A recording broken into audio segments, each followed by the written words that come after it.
guys, welcome back to my channel. I know it's been a while since I've done a Doctor Who review. It's been a few months, but I'm back. And for today, if you saw the description on my last video, you'll know that for this video, I'm going to be reviewing the 6th Doctor serial, Vengeance on Varos. Now this serial, I liked it. I thought it was pretty good. I think it might be one of the best from the 6th Doctor era next to Revelation of the Daleks. I think those two are tied for best 6th Doctor serial. I know at one point, Colin Baker's Doctor wasn't really liked by anyone at all, but he does have his fair share of fans, and that fan base for the 6th Doctor keeps growing quite a bit actually. And I am in that fan base. I'm not ashamed to say I am. I love the 6th Doctor, and I love this serial. Now, Vengeance on Varos. The plot is kind of simple. The TARDIS starts to break down, so they go to this planet called Varos, which has an ore that they need to power up the TARDIS called Zyton 7. And the Doctor needs some of that to power up the TARDIS. He's with Perry, played by Nicola Bryant, who I thought was a decent companion, not one of the worst, but I don't know if I'd call her one of the best. If you don't know who she is, she's probably more infamously remembered for that scene in the Twin Dilemma where the 6th Doctor chokes her. I know if you've seen the Twin Dilemma, you'll know what I'm talking about. But yeah, I love this serial, and okay, so what do I like about this serial? For one thing, I love the villain. The villain in this serial is awesome. Syl, played by Nabil Shaban, he just does this role perfectly. I love Syl's design. It looks like a cross between Jabba the Hutt and the creature from the Black Lagoon. I especially love his voice.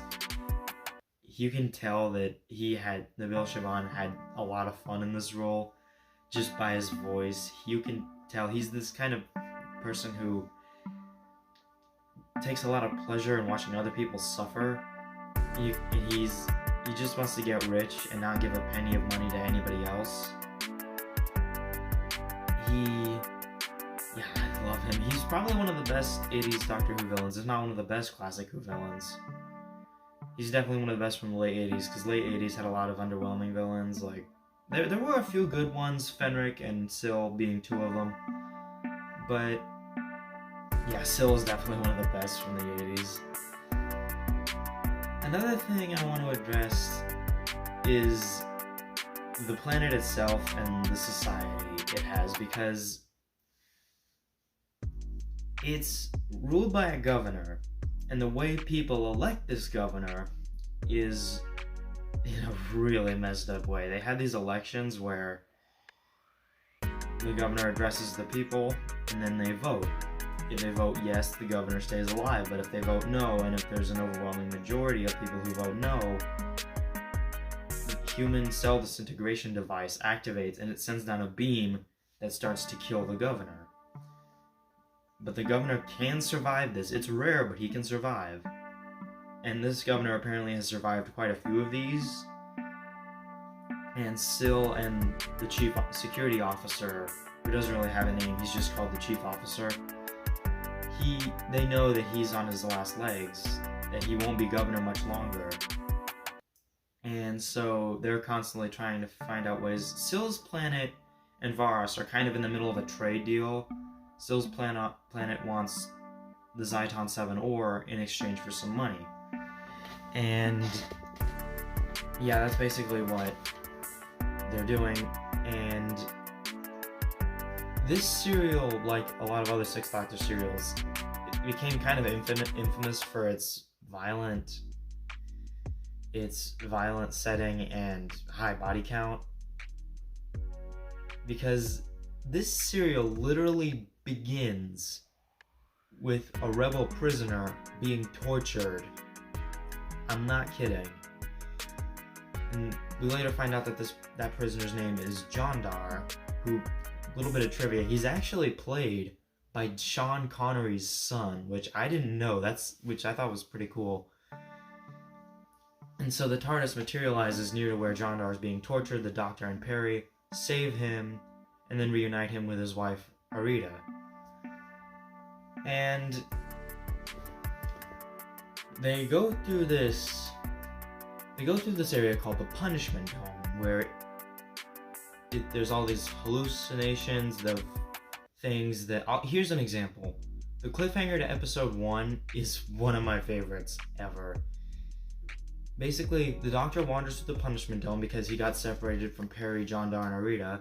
He's wandering through what he thinks is a desert, but it's not. It's just part of the Punishment Dome. It makes his mind think he's dying of thirst in the desert. I'm actually a little thirsty myself. He then collapses, and the governor is watching this on a TV screen, as is the rest of the planet. But I'll get into that later. And he says, and cut it now. And the episode ends and the credits roll as Syl's laughing in the background. It's a great cliffhanger, probably the best from the Sixth Doctor era. And yeah, I love it. Of course, we then find out that it's not, and he didn't die, obviously. And it turns out that that was actually being broadcast to the entire population. Varos is sort of run like a dictatorship almost, where all the higher-ups in the government live lives of luxury while the people and the working class below them constantly suffer in poor living and work conditions.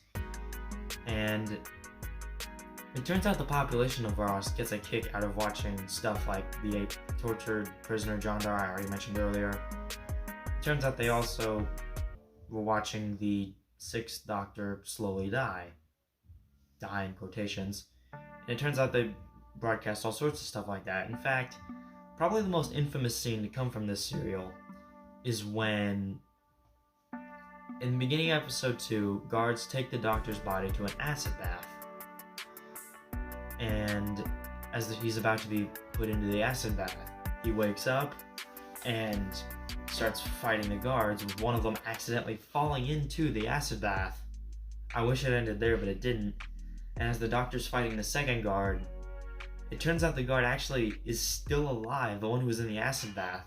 And he comes up and you can see like pieces of his skin falling off, his hair's burning up, and his face becomes all really distorted and malformed. And he grabs the other guard and accidentally drags him into the acid bath. And the Doctor picks up his coat and says, "Forgive me if I don't join you." Now, this scene would have worked great in any other British thing. For instance, I've seen a lot of people mention that scene would have worked great for a James Bond movie, and I think that's a pretty fair point. Because forgive me if I don't join you, that's a very James Bondy line to say. There's also a character called Quillum, who is the chief scientist of Varos, who comes up with all these torture methods and execution methods. For instance, there's a scene, it doesn't really add anything to the plot, at least nothing major, where Perry and Arita are in this mutation room where these beings like rearrange their cells, I think, and it like causes them to mutate into these weird animal-human hybrids. For instance, Perry turns into a bird, and I think Arita turns into like a bear or something, or like a snake or something. I don't remember, but they can come up with weird combinations like that. It's pretty weird. Also, I love the mask Quillum wears. It looks great. And at one point, he actually takes it off, and you see like part of his face, like his cheek is like burned. There's burn marks on half his face, which are caused when he tried to experiment with some of these mutation methods. He ended up getting half his face burned, and which is why he wears this mask. And there's a lot of violent stuff in this serial, and a lot of messed up ideas, but I still think this serial is a pretty good one. It's definitely a standout of the Sixth Doctor's era. I also think that Quillum, I thought he's not as good a villain as Syl, but I still liked him as a villain. Mostly because his personality, he's the kind of guy who just couldn't care less about other people. He just wants the job done as quickly as he can. He's one of those people, and his actor just does a great job of showing off that personality. In fact, there's a really funny scene where the doctor finds Quillum's locker, and he finds one of his masks, and he puts that on, and the real Quillum sneaks up behind him, and the doctor's like, "Oh, hello," and Quillum's like, "Take that mask off," and you can just tell he's just so upset about it. It's a really great moment. There's lots of good moments like that between the Sixth Doctor and other characters. Now I'm going to talk about a couple of negatives I had with the serial. For starters, I think there is a bit too much emphasis on the people at the BBC at the time called them video nasties, where of all the scenes where people were being shown tortured and killed.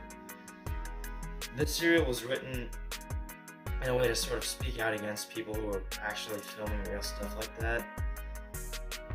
And I can understand what they meant, and yeah, there is a lot of pretty gruesome deaths. For instance, the way Quillum and the security chief die, the Doctor, Arita, and Jandar are going through part of the punishment dome. This is towards the end of episode 2, where they're in the punishment dome, and then the Doctor tells Jandar to use a piece of yarn to tie up some vines that are growing out of the walls, and these vines are really poisonous to the touch. In fact, they even get chased by a pair of cannibals who touch these vines and then die.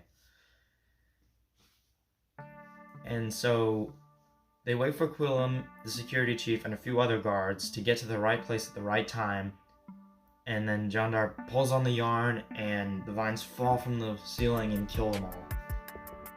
It's a pretty graphic scene for all of them to die at once. I mean, not as graphic as the acid bath scene, but still. Yeah. And the serial does end on a hopeful note because the governor at the last minute decides to pull out of the trade deal with Syl and his people. And Syl's enraged, and he orders an invasion of Varos, only to find out that the fleet decided to call off the invasion at the last minute. We're never really told why. They just do, which some explanation would have been much appreciated there. And so the governor decides to come on TV, this is towards the end of the episode, and announces to his people that the punishments for rebellion will not be as harsh, jail sentences won't be as harsh, working conditions will be much better, and living conditions will also be much better. And it's also stated that the government will do a lot more to help the people, and that, like I said before, the video nasties those won't exist anymore, and that elections will be a lot more democratic. And yeah, it ends on a pretty hopeful note for the people, unlike the last serial, which ended with the Doctor mourning over the death of Lytton in Attack of the Cybermen. And yeah, it's a pretty good ending, I think. The governor gives the Doctor and Perry some Zyton 7, and they leave. So yeah, I like the serial. That's pretty much all I have to say about it. I think it's good. I think it's one of the best from the Sixth Doctor's era. Maybe not one of the best of all time, but definitely one of the best of this part in Who's history. And that's going to do it for this video, guys. If you enjoyed this review, leave a like, subscribe, hit the bell icon so you never miss any new videos. And if you can, leave a comment down below on which Sixth Doctor serial you want me to review next. I can't review the Twin Dilemma because it was on a different season, so I can't do that. But any other Sixth Doctor serial you want me to review, I'll do it. And then the next video is going to be another Jurassic Park related one. I don't know what it is. It's just going to be Jurassic Park related. And I'll see you guys then. So, bye everyone.